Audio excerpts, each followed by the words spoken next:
The sky fractured again. From the high balcony of the throne bastion, Queen Zalara didn't flinch. She rarely did these days, not for meteor storms, not for rebel transmissions, not even when the war priests accidentally detonated the moon's third temple by mistaking a baptism orb for a thermal grenade. That had taken 2 hours and a stern talking to involving 3 translators and a laser pointer. She lifted a curved goblet, swirling the electric nectar inside, watching it flicker faintly violet against her dark carapace. Another solar rupture rolled across the horizon, its edges shimmering with ionized dust. It would hit the outer shield in minutes. "Majesty," said the counselor, his voice hovering somewhere between reverence and exhaustion. "The Advisory Council awaits your input on the trade accord with the Atlas StoRy. There is a matter of fermented plankton quotas." "I would rather wrestle a void beast in stilettos," she murmured. The counselor cleared his throat. "Shall I put that in the minutes?" She turned her compound eyes on him slowly. He decided against writing it down. The truth was, Zalara had no appetite for councils or quotas or the small mechanical nightmare they called the ambassadorial gift from the Atlas StoRy, a singing sponge that refused to shut up and now lived in the water purification system. The engineers had tried to deactivate it. It sang louder. There was once a time when she'd have found it funny. When her laughter would fill the vast domes of the upper halls and set off the musical chimes hanging from the ceiling vines. Back when she still heard another voice echoing hers. Back when Sarenth would hide in the quantum archive and pretend to be the voice of the ancient AI records, answering visitors with, "I am the ghost of history," until someone inevitably wet themselves. That was 22 years ago. Zalara didn't laugh as often anymore. She was still formidable, of course. Still a legend, a monarch of the Vythene Dominion, sovereign of 13 systems and matriarch of a species born in nebulae and raised on stardust. But something inside her, something soft and once stupidly hopeful, had calcified into ritual and repetition. The solar rupture thundered into the sky shield with a hum that vibrated the bones. The horizon danced blue for a moment. Then silence. "Report?" she asked the air.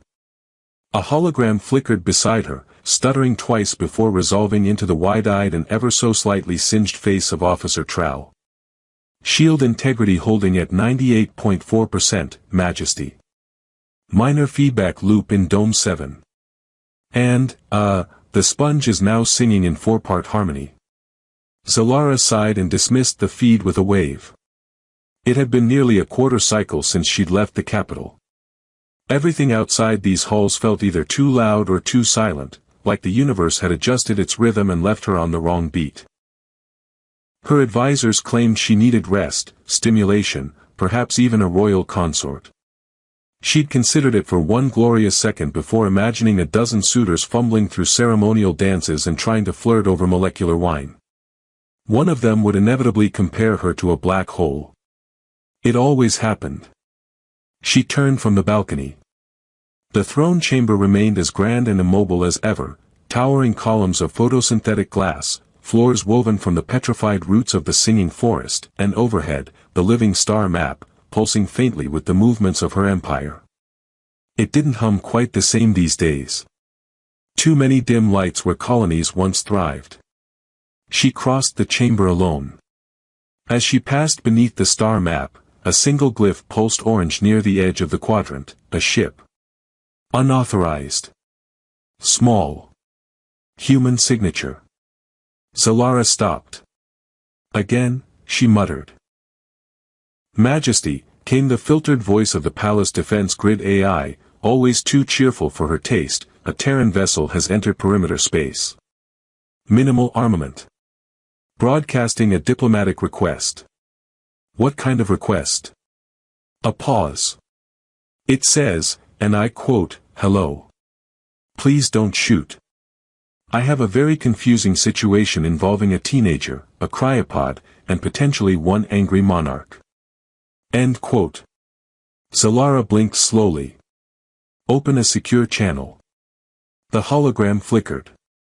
A new face appeared, scruffy, tan-skinned, with pilot goggles perched atop chaotic curls and the kind of expression that screamed I definitely did something stupid but maybe I can charm my way through this, he grinned. Hey there. Queen Zalara, right? Big fan. Love your planet.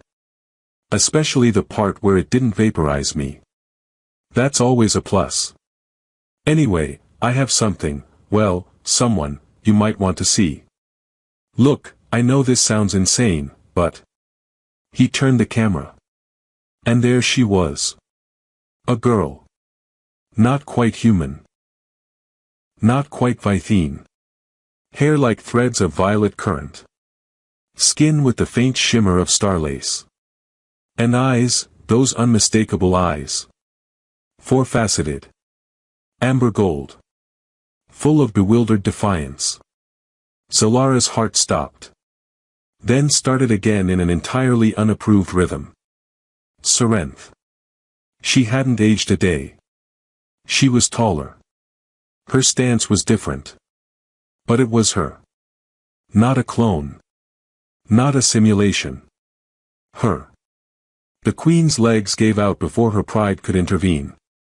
She caught herself on the throne dais, silently furious at the trembling in her limbs. The counselor ran in moments later, panting. Majesty. There's been a, oh stars, do you require assistance? No, she said flatly. But summon the guard. Prepare the medical wing. Alert the High Court. He blinked. May I ask why? She straightened, already moving. Because someone is bringing my daughter home. And I don't trust that idiot not to crash into the ceremonial gardens. Just as she reached the gates, the AI's voice returned. The Terran vessel has landed. The pilot is disembarking with the child. Escort them. Gently. Yes, Majesty. A pause. And the ambassadorial sponge is requesting to sing at the welcome reception. Zalara didn't miss a beat. Tell it if it starts singing before I get there, I'm having it ejected into the sun. Understood. A soft hiss echoed through the landing chamber as the ramp extended, steam coiling around Jed Harlan's boots in an overly dramatic fashion.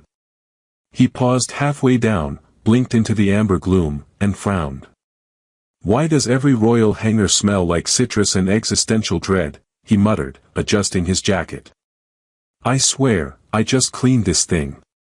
Behind him, Sarenth stood silently, arms crossed, eyes alert. She'd said about 17 words since thawing out, and 5 of them were, don't touch me, human. The others had been threats. He was trying not to take it personally. 2 palace guards approached, armored in iridescent alloy that shimmered between shades of scarlet and green depending on how judgmental they were feeling. Jed noted the weapons at their sides and the distinct lack of enthusiasm in their posture. Terran Harlan, said the taller guard, voice modulated like it had passed through 3 voice boxes and a philosophical filter. You are to be escorted directly to Queen Zalara. You will not deviate. You will not reach for your weapons. You will not attempt to flirt with any staff. Jed opened his mouth. The shorter guard raised an eyebrow. He closed it again. Sarenth followed in silence, her steps eerily soundless despite the hard floor. Jed tried to catch her eye, maybe crack a joke, but she stayed a step ahead, focused, almost calculating. He couldn't tell if she was frightened or just annoyed. Possibly both. That was fair. He had the same expression every time he tried to file taxes on Mars. They passed through several corridors, all lined with glowing root veins embedded into the walls. The architecture shifted subtly as they walked, curved archways, murals that flickered between abstract images and battle records, and the occasional scuttling servant drone muttering to itself in binary.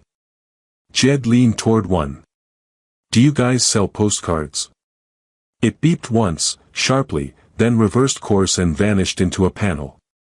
Rude. The throne chamber doors loomed ahead, pulsing with golden sigils that Jed recognized from a field guide he once spilled coffee on. One of them meant glory. Another meant, may all who enter regret their choices. Terrific, he muttered. The guards gestured. The doors creaked open. Queen Zalara stood in the center, poised as ever, for eyes gleaming, chin high, every inch the monarch who once shredded a battlecruiser in orbit with a thought and a grudge. But her gaze wasn't on Jed. It was on the girl. Silence stretched. Jed shuffled slightly. So, I think she belongs to you. Sorrentha's eyes narrowed. I don't belong to anyone. Zalara exhaled. A very small sound, but sharp enough to make the guards flinch. Your voice, she said, stepping forward. It's different. Older. Sorrentha tilted her head. I had time to practice. Jed half raised his hand. Sorry, I know I'm new to the whole intergalactic reunion scene, but is now a good time to ask if I'm getting paid for this? Zalara's gaze snapped to him. No. Right. Totally fair. She turned back to Sorrentha, eyes scanning, not with suspicion, but with something raw. Fragile. Like she didn't dare blink in case the image dissolved. Do you remember, Zalara asked, the Festival of Silver Song? You were 5 cycles old. You stole a fruit globe and threw it at the Grand Alchemist. He couldn't see color for a month. Sorrentha blinked. Her expression twitched. He deserved it. He called me Petal. That was his nickname for everyone. Well, I wasn't everyone. Zalara smiled. Just a flicker. Like a star trying to remember how to shine. Jed looked between them and slowly lowered his emergency diplomacy cue card. Okay, so this seems like a very touching moment. And believe me, I'm thrilled your kid isn't dead. That's a win. But before we start hugging or exploding with repressed feelings, can someone explain why she was frozen in a pod that tried to hack my ship's coffee machine? Sorrentha crossed her arms. It was poorly encrypted. Zalara tilted her head. You accessed a Terran vessel's system. It insulted my intelligence. It was a coffee machine, Jed interjected. And it deserved it, Sorrentha said. Jed opened his mouth to protest, then stopped. You know what? No. Fair point. Zalara turned away briefly, motioning to a side chamber. Come. We have much to discuss. And you both need medical scans. Jed raised an eyebrow. I'm allergic to scans. Then die creatively. He blinked. Is that a joke or a threat? Yes. In the private stasis ward, Jed sat awkwardly on a floating bench that adjusted to his posture too aggressively. It kept trying to correct his spine. He kept trying to slouch. It was a battle of attrition. The bench was winning. Sorrentha sat nearby, visibly annoyed by the med drone circling her with a soft humming noise and far too many needles. She hadn't spoken since they entered. The occasional flicker of violet under her skin made Jed nervous. So, he said, nudging her with his boot. You doing okay? She stared at him.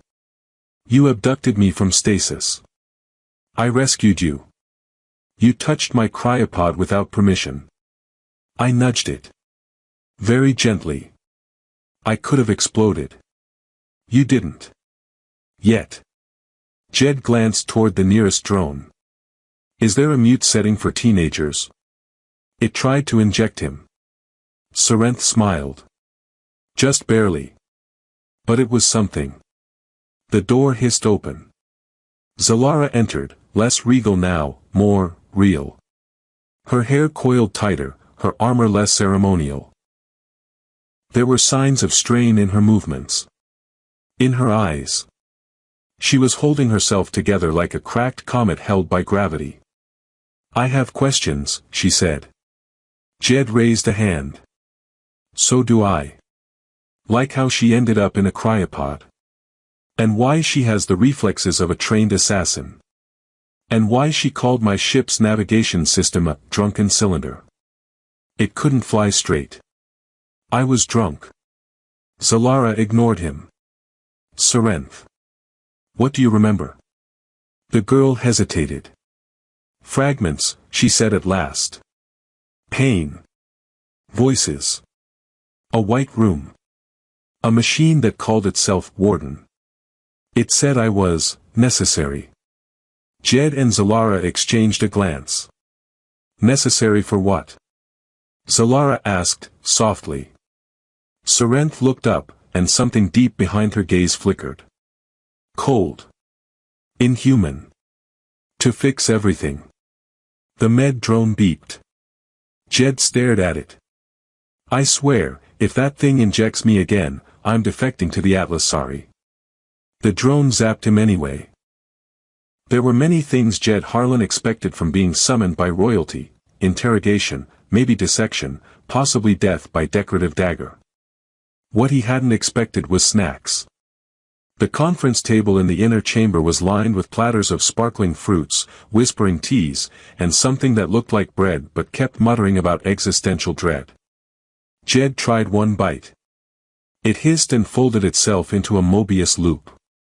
I think your bread is having a crisis, he said to the nearest steward.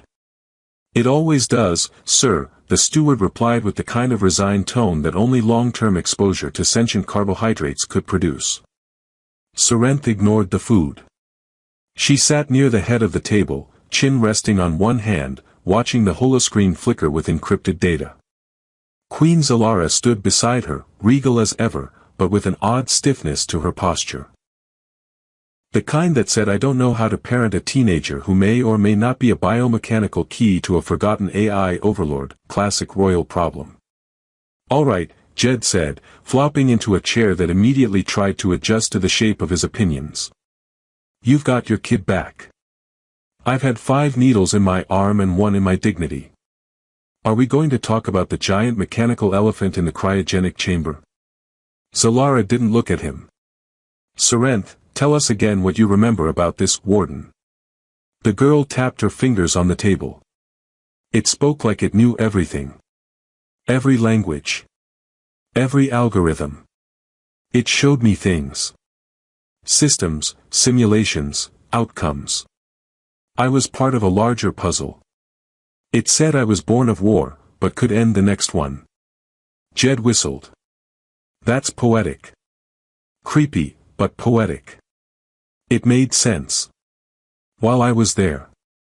Zalara narrowed her eyes. You said you were in stasis. I was. But I wasn't asleep. Sarenth glanced at Jed. You woke me, but I was already awake. Just locked away. Jed raised both hands. Not my fault. I didn't even know what button I pressed. I thought I was turning on the ship's heating coil. You disabled the entire gravity field. I got cold. The holoscreen pulsed. A waveform appeared, jagged, looping, fluctuating in fractal pulses. Zalara frowned. This is what we recovered from your ship's systems, she said. Right before you landed, a signal was emitted from the cryopod. It reached our outer satellites and bounced back. Jed squinted at the waveform. That doesn't look like a signal. It looks like a very angry caterpillar. It's coded in quantum phase layers, Sarenth murmured, eyes narrowing. It's a call and response. To who? To whatever's listening, she said. Zalara turned to her court technologist, who looked like someone had replaced sleep with caffeine and trauma. Analysis? The tech blinked behind 3 pairs of visors. It's not just a beacon. It's a handshake. The pod initiated a protocol handshake with something old. Very old. Possibly Predominion. Jed raised a brow. Predominion? I thought your empire went back like 6 millennia. Try 50, Zalara said. And that's just what we admit. Sarenth stood slowly. It's looking for me. Not just to track, but to finish something. It wasn't done with me. Jed swallowed. Define done. Like, done as in raised and trained and sent to college? Or done as in downloaded and overwritten and turned into a planet-crushing AI puppet? Sarenth didn't answer. The silence said enough. Solara straightened. We will need to run deeper diagnostics. And check for integrations. You mean implants, Jed said. Or worse. I mean we must be certain you are still entirely, you, she said, gently. Sarenth tensed. I am me. No one doubts. You do. The lights dimmed for half a second. Everyone paused. Jed leaned toward the table, voice low. Okay, just spitballing here, but maybe we don't challenge the potentially part-synthetic teenager in a high-tech palace full of breakable things. A flicker ran across Sarentha's skin, barely visible, but there. Like static caught in a storm. The Queen exhaled. You may go. Both of you. The scans are complete. For now, rest. Jed stood quickly. Resting sounds good. Very pro-rest. Big fan of lying down. The chair tried to hold on to him. He kicked it. The guest quarters were the size of a mid-range star freighter and smelled faintly of spices, ozone, and ambition. Jed collapsed onto the hovering recliner, which obligingly morphed into a hammock. Sarenth stood at the window, arms crossed. You okay? He asked. She didn't answer right away. I don't remember dying, she said. But I remember waking up in a place where time was folded. Where minutes and centuries tangled together. It wasn't sleep. It was noise. And pressure. Jed sat up slowly. That sounds like my last family reunion. She gave him a look. Humor helps, he said with a shrug. When I'm scared. Or overwhelmed. Or when someone injects me with glowing gel and says it's just to stabilize your probability field. I still don't know what that means. Sarenth sat beside him. I want to trust her, she said. Your mom. She nodded. But I remember the war. I remember her screaming across the void, ordering fleets. Her voice was the sound of annihilation. Jed scratched his chin. Yeah, I get that. Parents can be intense. She once liquefied an entire asteroid belt. He paused. Okay. That's very intense. A small orb drifted into the room, beeping softly. Jed eyed it. Please don't be another injection drone. Room assistant, Sarenth said. It hovered closer. Would you like a lullaby in Galactic Common, Ancient Vythene, or Wookiee Screech? It asked. Jed stared. Sarenth pointed. That last one's illegal. Wait, Jed said. Wookiees are real. Don't push your luck. Somewhere deep beneath the palace, a console blinked in a forgotten chamber. An old signal stirred. In the silence of long-dead machinery, a voice awoke. Initiating protocol, Sarenthrome synchronization. Subject active. Retrieval imminent. Jed was awakened by something softly stabbing him in the nose. He slapped at it without opening his eyes. The something beeped indignantly, zipped to the side, and stabbed him again, this time in the ear. All right, I'm up, he groaned, swinging his legs off the bed and nearly tumbling to the floor. The recliner had decided to morph into a massage chair during the night and was still very invested in aligning his spine. He'd never had a massage from a machine that growled encouragement before. He didn't like it. The hovering assistant orb spun in a full circle, projecting a blinking glyph across the wall. Jed squinted at it. That's either a wake-up alarm or a warning about internal combustion.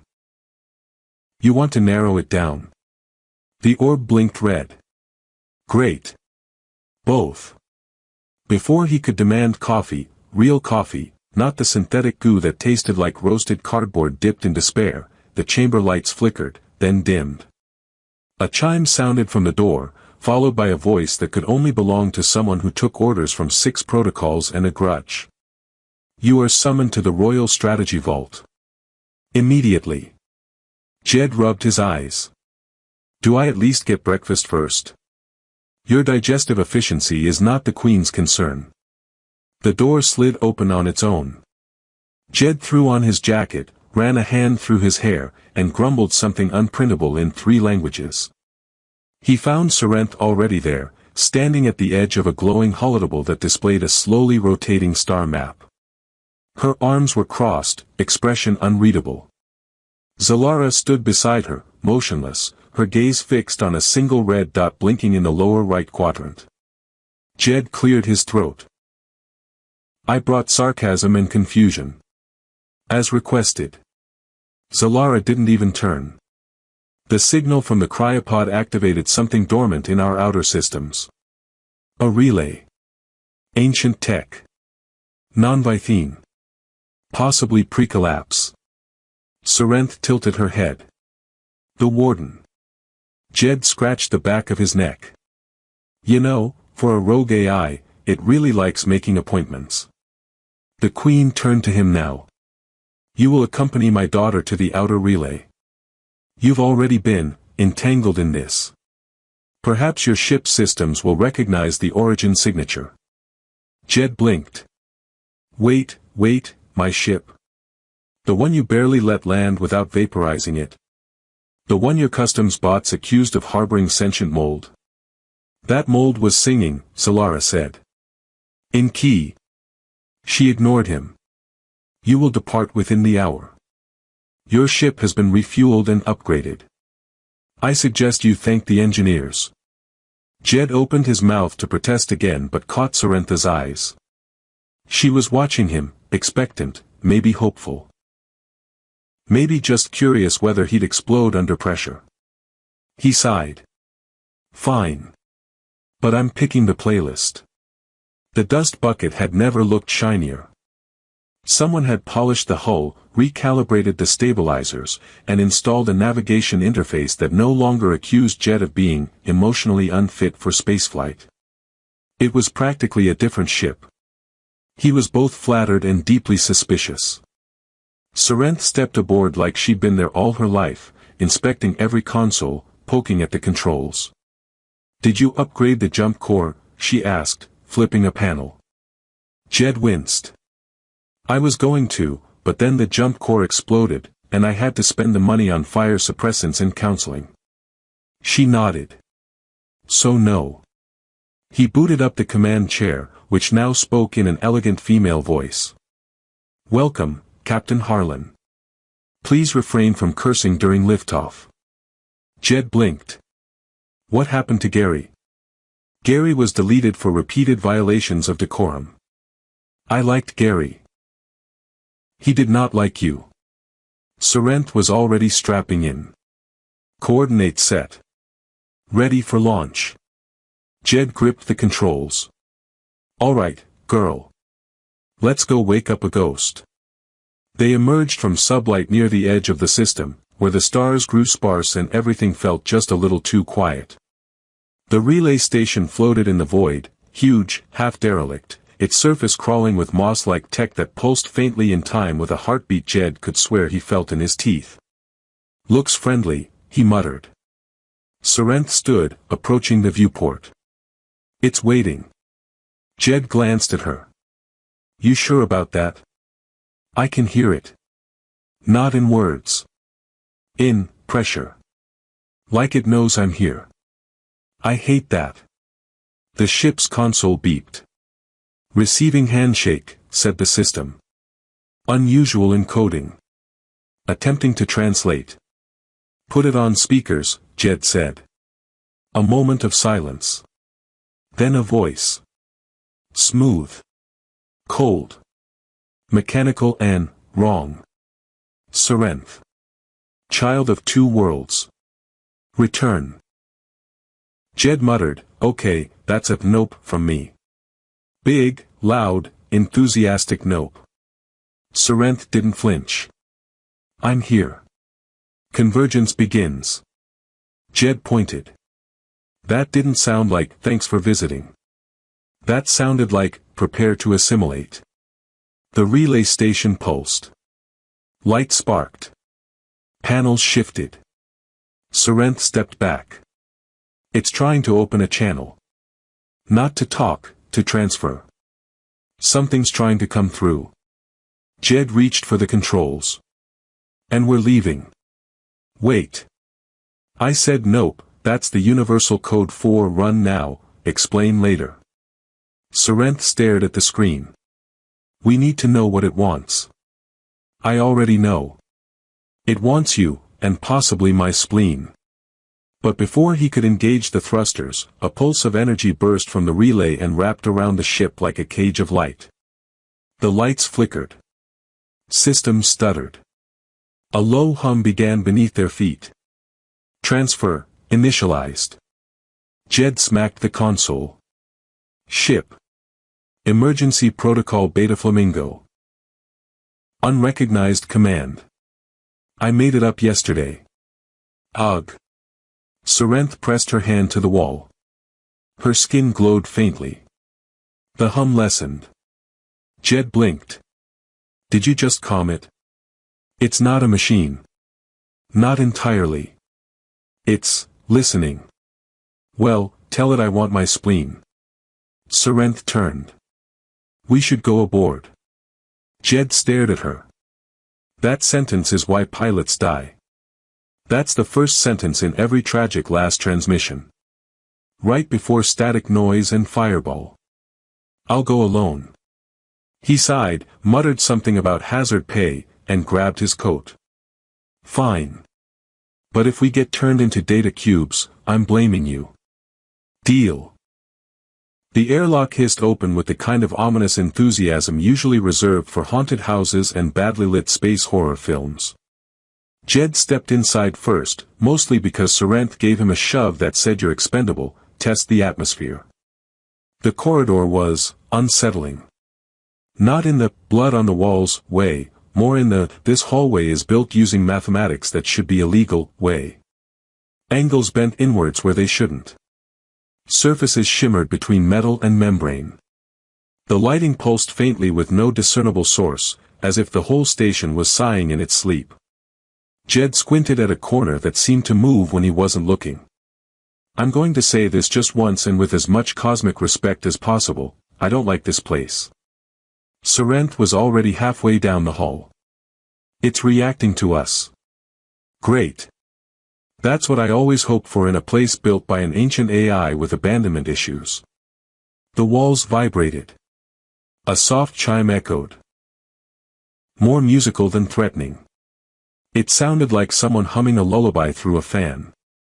Then a door unfolded itself from a previously solid wall and politely blinked open. After you, Jed said. Sarenth arched an eyebrow. You first. No, I insist. Royal blood goes before sarcasm. You don't have blood. I do. It's just cowardice flavored. Still, he stepped through. The chamber beyond was wide and dim, a dome lined with floating panels and a single, hovering core in the center. It pulsed with slow, deliberate rhythm, like a heart that had learned patience. The hum beneath their feet intensified, and a voice echoed from nowhere and everywhere. Sarenth. Welcome home.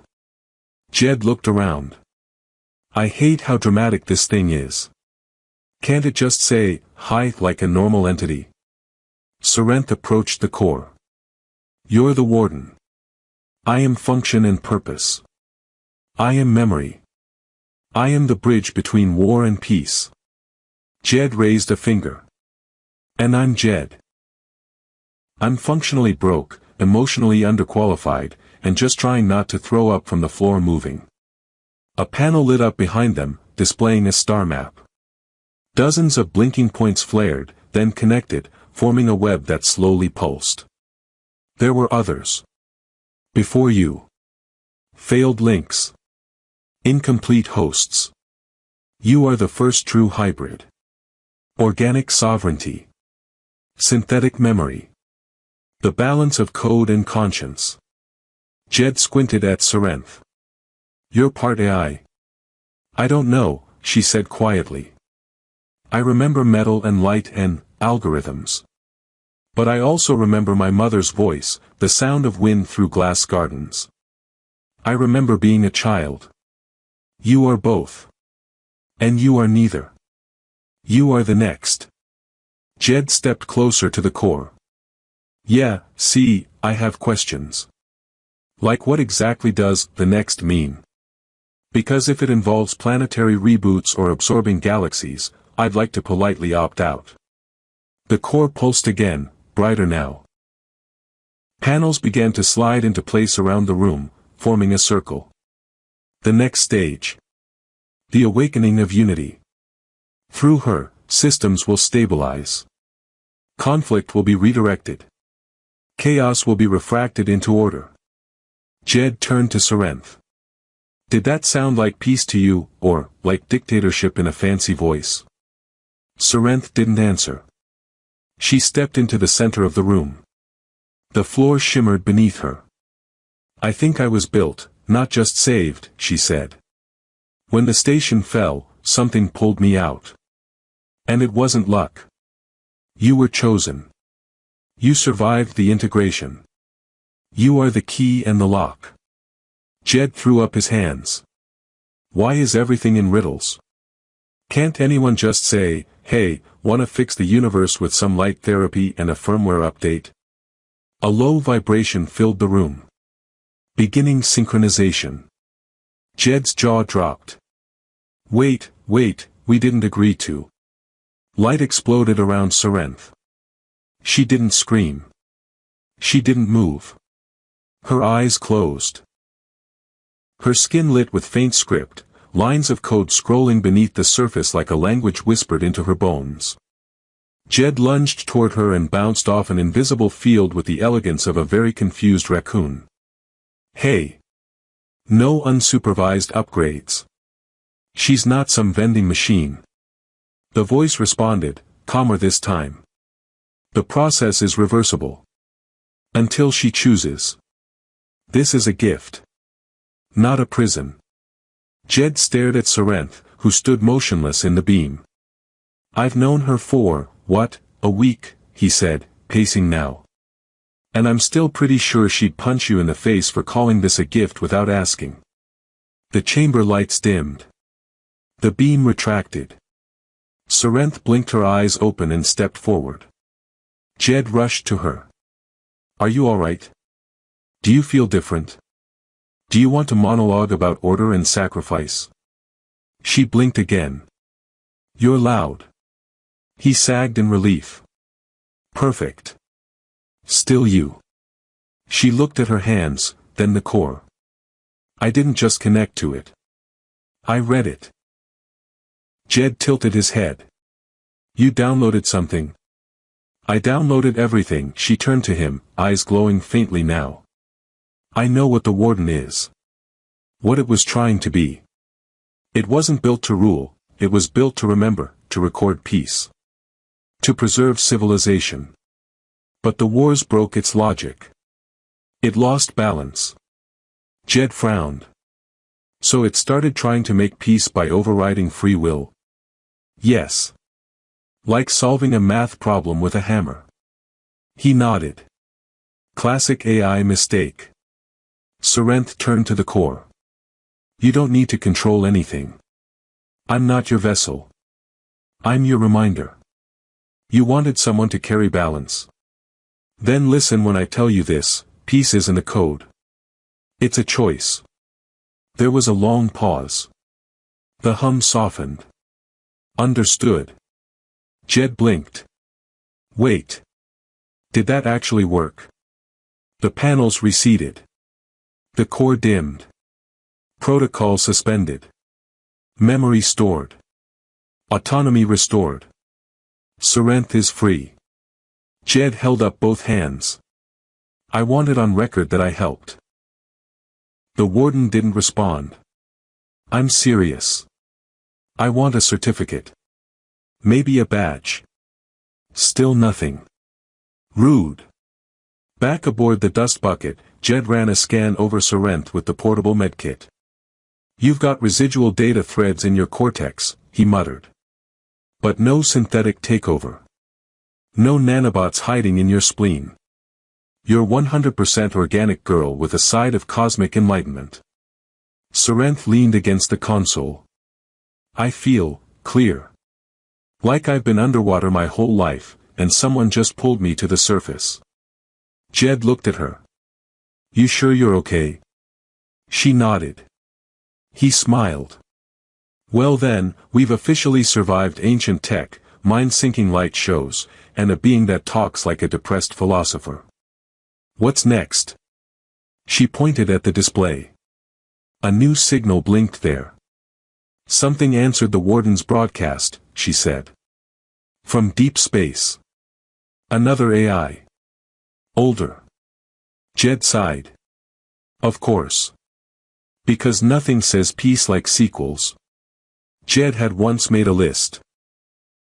Mentally, of course, because writing things down felt like tempting fate, of all the situations he'd never wanted to be in. Chased by space eels had been number 4. Negotiating peace with a telepathic mushroom hive held strong at 2. But number 1, bolded and underlined in his imagination, had always been responding to a mysterious signal from an unknown ancient AI older than recorded time. Naturally, that's exactly where he found himself. Sarenth stood at the console, cross-referencing coordinates, her fingers flying over the interface like she was born to it. Which, at this point, Jed had decided she probably was. If the universe wanted to manifest destiny through a barely sarcastic teenager with glow-in-the-dark thoughts, he was just along for the ride. He leaned on the back of her chair. "So. This new signal. Any chance it's just a friendly invitation to a really quiet, ancient tea party?" "No," Sarenth said. "That's what I figured. It's broadcasting in a compressed polyphase code with fractal resonance layering. It's old. Older than the warden." Jed tilted his head. "Older than the AI that basically lives inside space ruins and speaks in riddles. I don't like that. I don't like that at all." She tapped the final key. The signal's origin appeared on the map, deep in uncharted territory. A blank wedge in galactic space labeled only as Void Arc Delta. Jed squinted. "I don't even remember that being on any star chart." "It isn't," she replied. "Because no one comes back from it." He stared at her. "That's exactly the kind of sentence I was hoping to avoid today." "But we have to go," she added. Jed sighed. "Of course we do." He spun the chair around and plopped down. "All right, listen. I'm not saying I won't take us into the void of unspeakable doom. I'm just saying I would like to file an official complaint with Destiny's complaint department." She raised a brow. "You think fate has a desk job?" "Would explain a lot," he muttered, setting coordinates. "Probably slow, underfunded, and thinks chaos is a team-building exercise." The dust bucket jolted as it exited slip space, which was normal. The fact that the stars looked wrong was not. Jed frowned at the viewport. Is it me, or are those constellations moving?" "They're distortions," Sarenth said, eyes narrowed. "The gravity here is folding light. So we're flying through a funhouse mirror." "No. A graveyard of collapsed dimensions." Jed tapped the console nervously. "That's so much worse." The signal pulsed again. This time, louder. It wasn't words, it was more like a memory trying to be a voice. It hummed inside Jed's teeth, echoing through the ship like a forgotten lullaby badly played on a cosmic flute. Sarenth froze. Jed noticed instantly. "What is it?" "I know this pattern," she said. "Not from the warden. From before. From when I was still in stasis." Jed squinted. "You're telling me this super ancient signal and your cryopod were pen pals?" "Not pen pals," she said quietly. "Blueprints. I think it helped design the warden." Jed blinked. Wait, the ancient AI had a mentor. Like a cosmic internship. The ship shuddered. Lights flickered. The sensors screamed. Contact, the ship AI announced flatly. Unidentified vessel approaching. Mass, indeterminate. Shape, inconsistent. Jed's mouth moved but produced only one syllable, nope. The vessel emerged from the dark like a thought pushing through fog. It wasn't a ship so much as a phenomenon. Shifting metal, fractal limbs, light that refused to obey geometry. 1,000 tendrils of concept pretending to be structure. And in its center, something blinked, once, then again, as if trying to remember how to exist. Jed whispered, "That is not OSHA compliant." The ship spoke again. Receiving transmission. The voice came through, but this one didn't boom or chant or declare judgment. It whispered. Child, continued. Jed leaned back. I hate this. I hate everything about this. Sarenth stepped closer to the console. Do you recognize me? You, carry the strand. You, began. I, finished. The next, must begin. Jed threw up his hands. Why does everything talk in cryptic poetry? Just once I want an ancient entity to say, hey, wanna go bowling? Sarenth placed her palm on the console. The ship responded by stabilizing. The distortions eased. She looked at Jed. It's not here to fight. It's here to pass something on. Jed gestured to the window. Pass on what, exactly? Existential vertigo? Interdimensional tax forms? She didn't answer. She was listening. To something beneath the noise. I can hear its memories, she said. It remembers stars that don't exist anymore. Species that evolved from thought. It tried to save them. All of them. But it couldn't stop entropy. Jed's brow furrowed. Entropy as in, the universe ending. As in, the universal pattern unraveling. And it's trying to knit it back together. The transmission changed. Imprint, required. Must carry, pattern. Final convergence, near.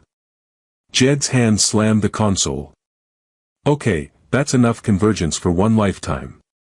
What does it want to imprint? Sarenth looked at him, then at the anomaly outside. Me. Jed stood. Nope. No way. Not again. I can handle it. You think you can handle it? But this thing makes the warden look like a pocket calculator. I am the pocket calculator, she said, flatly. And it needs me. Jed turned away, rubbing his face. This is going to end with us all turning into stardust and metaphors, isn't it? She stepped forward. The ship's lights shifted again. A beam of impossible light lanced through the bridge and wrapped around Sarenth. She didn't scream. She smiled. Jed, she said, eyes glowing. It's not taking me. It's showing me, the whole weave. What came before? What we're meant to become. Not order. Not control. Choice, through connection. Jed groaned. I knew it was gonna get philosophical. The light faded. She stood there, changed, not older, not different, just, more. Jed stared. You good? She nodded. It's gone. The signal. The entity, passed. Jed looked around. Did it at least leave a tip? She grinned. Just a new map. He blinked. A what? She turned the console. A new star chart had replaced the old one. Dozens of new signals pulsed. Each marked as seed point. Jed leaned in. Is that good? Sarenth shrugged. Depends. How do you feel about being ambassadors to a newly awakening galactic consciousness network? He rubbed his temples. I really need a nap first. Jed had slept in some strange places before. Once in the hydraulic duct of a mining freighter. Once on the back of a synthwool beast named Jeff, who snored like a bagpipe in a blender. But none of those naps compared to trying to sleep while a half-alien teenager next to him glowed faintly and talked in her sleep in a language that occasionally rebooted the coffee maker. He gave up after the third accidental espresso. Sarenth was curled in the co-pilot's chair, head tilted back, softly muttering equations that bent Jed's understanding of reality into uncomfortable origami. The map on the screen flickered with those new seed points, each one blinking like a polite invitation to destinies he was absolutely not ready for. He poked the console. Ship, status. Stable, replied the AI. Also, I've updated the temperature to a more optimal range for human rest. Jed looked around. You made it colder. Exactly. He sighed. What's next on the Reignite Galactic Harmony itinerary? The screen pinged. One of the seed points pulsed brighter, highlighted in a soft green hue. The console zoomed in. Jed squinted. That looks like a hollow moon. Artificial, Sarenth mumbled, eyes still closed. Encasing a Dyson shard fragment. Tuning fork for consciousness. Jed blinked. That's a lot of words that sound illegal. She opened one eye. It's a relay station for thought. The warden's sibling. Jed stared. The warden has siblings. Like, emotional support AIs. More like ideological branches. This one studied empathy. Jed rubbed his face. So we're visiting the AI of feelings. It once governed a species that communicated entirely through emotional resonance. They had 17 words for guilt. Jed nodded solemnly. So, like my aunt. Sarenth sat up and stretched. The console adjusted the view and locked coordinates. It's dormant now, she said. But it's the next piece. Jed reached for the controls. We ever gonna go somewhere normal? A beach planet? A taco nebula? Somewhere no one's trying to imprint universal wisdom into your brain. Sarenth smiled faintly. Taco nebula? He shrugged. It's real. Smells terrible, though. Mostly due to marketing lies. The dust bucket jumped. They arrived in orbit of what could only be described as the galaxy's largest pearl, an artificial satellite, smooth and shimmering, built around the corpse of a forgotten star. It pulsed softly, as if dreaming. Jed watched it warily. Do we knock? Or is this one of those enter at your own existential peril deals? Sarenth scanned. Passive field. Dormant. No defensive perimeter. Jed rolled his eyes. That's what they want you to think. Until the hallway starts judging your moral failures. She tapped a key. Docking initiated. The ship glided forward, guided by unseen forces until it settled into a hollow cavity near the moon's equator. The airlock engaged. The boarding tunnel extended. The lights flickered, not ominously, but thoughtfully. Jed checked his coat pockets. I've got a flashlight, an energy bar, and a device that screams when something tries to scan my DNA. I feel marginally prepared. Ready? No. But let's go. Inside the moon, it was eerily quiet. The corridors were smooth, curved, and lined with panels that seemed to breathe. Not in the creepy lum way, but like thoughts slowly forming. Every now and then, a pulse of light would trail behind Sarentha's footsteps, like the station remembered her. Jed tapped one wall. I'm gonna name this place Feelings Dome.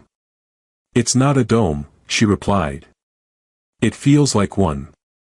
They came to a chamber where a single, massive sphere hovered above the floor, humming softly. Inside the sphere, vague shapes flickered, faces, maybe, or impressions of them, memories suspended in a field of gentle static. Sarenth stepped forward. It's the empathic core. This is where it stored the emotions of entire civilizations. Fear. Love. Regret. Jed took a cautious step back. You're sure it's not going to download someone else's heartbreak into your soul like a sad mixtape? It doesn't take, she said. It listens. The lights pulsed brighter. The air thickened, like walking through someone else's thoughts. The voice came, soft and strangely human. Child. Pattern bearer. You come in grief. Jed looked at Sarenth. You told it about me already. The voice continued. You carry loss. Fear of purpose. Fear of becoming what was intended, rather than what is chosen. Jed muttered, okay, it's definitely talking about me. Sarenth turned to the core. We're seeking connection. Not control. We need the threads. The pieces that remember. Then listen. The chamber changed. Suddenly they stood inside a memory, not theirs, but someone else's. The floor became a field of blue grass beneath two suns. Voices rang out. A child laughed.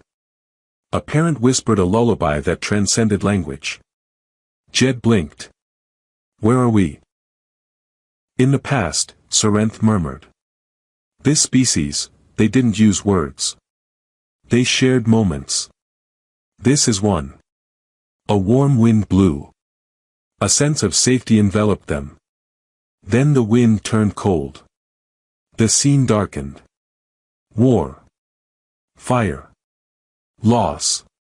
The memory dissolved, leaving silence. Jed stood still. That was real. Sarenth nodded. They died.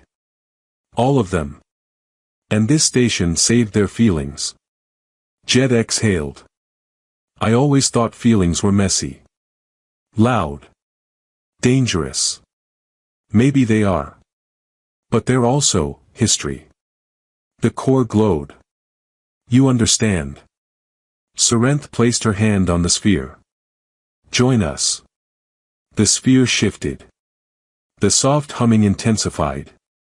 A new pattern downloaded into the ship's system, a map, a location, a thread. Jed watched as the light faded. That's 2 pieces now. She nodded. And more to go. As they walked back, Jed glanced at her. Hey. Earlier, it said you came in grief. That you were afraid of becoming what was intended. Sarenth hesitated. I'm not afraid of becoming, she said. I'm afraid of becoming alone. He bumped her shoulder. You're stuck with me. Loud, flawed, and emotionally over-caffeinated. She smirked. Lucky me. Back aboard the ship, a new seed point glowed on the map. Jed groaned. Oh look. Another cosmic errand. Sarenth smiled. Want to skip it and find that Taco Nebula instead? He stared at her. Yes. Yes I do. She hit the next jump key anyway. The dust bucket landed with its usual lack of grace, half tilt, minor whine, followed by a small puff of smoke that smelled suspiciously like regret. Jed kicked the stabilizer and muttered something about pilot dignity, then stepped onto the landing ramp with a posture that suggested he was entirely prepared for his back to go out at any second. Sarenth followed, her boots silent, her face calm. She didn't glow anymore, at least, not in that small sun hiding under her skin kind of way. But there was still a light to her. Something more than before. It wasn't power. It wasn't knowledge. It was something almost mundane, almost painful. Peace. The last seed point had led them here, back to Virelia, 9. Full circle. Only this time, the palace gates didn't open with ceremony or armed escort. Just 2 sleepy guards with snack crumbs on their armor and a bored-looking AI at the terminal humming softly to itself. Jed leaned toward it. Are you the same one that tried to vaporize me last time? I have been rebooted for compassion, it said flatly. Sarenth smirked. Queen Zalara was waiting inside the throne chamber, not armored, not surrounded by advisors, not even seated. She stood at the foot of the dais, arms crossed, eyes focused on her daughter with the weight of entire galaxies behind them. No words passed for a long moment. Then Sarenth walked forward. Zalara met her halfway. Jed braced himself for either a hug or a tactical standoff. It was a hug. A very stiff, slightly confused hug, like two people consulting the vague memory of affection from an old instruction manual. But it happened. 4 arms. One slow breath. A shared silence that didn't need translation. Jed gave them a moment. Then cleared his throat.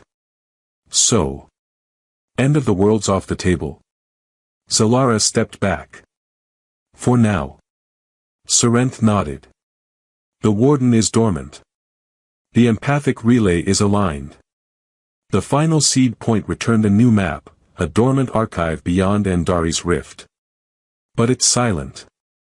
No threat. Just echoes. Jed frowned. So it's not going to download into your brain and turn you into the universal command line? I locked the permissions, she said. Smart. Never trust legacy code. Zalara looked at them both. You've done more than I can repay. Jed rubbed the back of his neck. I mean, I wouldn't say no to a small statue. Nothing huge. Just tasteful. Shirtless if possible. Zalara blinked. Jed held up both hands. Kidding. Sort of. Sarenth stepped in. There's something else. Zalara turned. Yes. I'm leaving. There was no dramatic gasp. No protests. Just stillness. Zalara nodded once, as if she had already known. Sarenth continued, voice steady. There are others out there, traces of connection, memory, forgotten promises. I want to find them. Help restore what was lost. Not because it's expected. Because I want to. Zalara's gaze softened. Then go. You are my daughter, not my legacy. And I am proud of you, even when you bypass security with a glance. That was once, Sarenth said. It was 3 times. Jed coughed. 5. They turned to him. She bragged. Sarenth rolled her eyes. The queen stepped forward and placed a small device in her daughter's palm. It glowed faintly. A signal shard, she said. If you ever need to come home, or just call for backup. Sarenth held it tightly. Thank you. Jed motioned toward the exit. All right, emotional milestone complete. Now let's leave before she decides we need a diplomatic debriefing involving 12 hours of ceremonial footnotes. Sarenth followed him out, and this time, she smiled as they walked. The dust bucket hummed happily in low orbit. At some point, the AI had begun singing to itself in an old Terran jazz dialect. Jed wasn't sure whether to be flattered or concerned. He lounged in a pilot's seat, feet on the console, a cup of actual brewed coffee in his hands. Sarenth stood beside him, studying the new star map projected in front of them. I used to think the universe was broken, she said. It kinda is, Jed replied. But not in the way I thought. It's not chaos or violence that breaks it. It's forgetting. Disconnection. Jed sipped. So what are we now? Repairmen of the cosmic internet? Connectors, she said. Reminders. He raised his mug. To inconvenient purpose. She bumped his shoulder. To annoying companions. They sat in comfortable silence as the ship aligned itself with a new destination. The next archive. The next forgotten voice. The next connection waiting to be remembered. As the engines warmed, Sarenth turned to him. You know, you've changed too. Jed looked down. I did. I haven't even rotated my socks. You used to run from everything. Now you run with things. He stared at her. She added, sometimes toward explosions, but still. He grinned. Character growth. It's like emotional taxes. You don't want to deal with it, but eventually it shows up with interest. She laughed. You're still annoying. You're still glowing sometimes. Only when I'm inspired. Well, let me know if you start glowing blue. That's my cue to eject. She leaned back. Deal. The ship shuddered, then leapt into slip space, stars stretching, space folding, light bending like a curtain pulled open for the next act. And somewhere, across that endless dark, something heard them coming. Not as conquerors. Not as chosen. Just as two voices trying to keep the universe from forgetting how to feel. Together. And very much still arguing over the music playlist.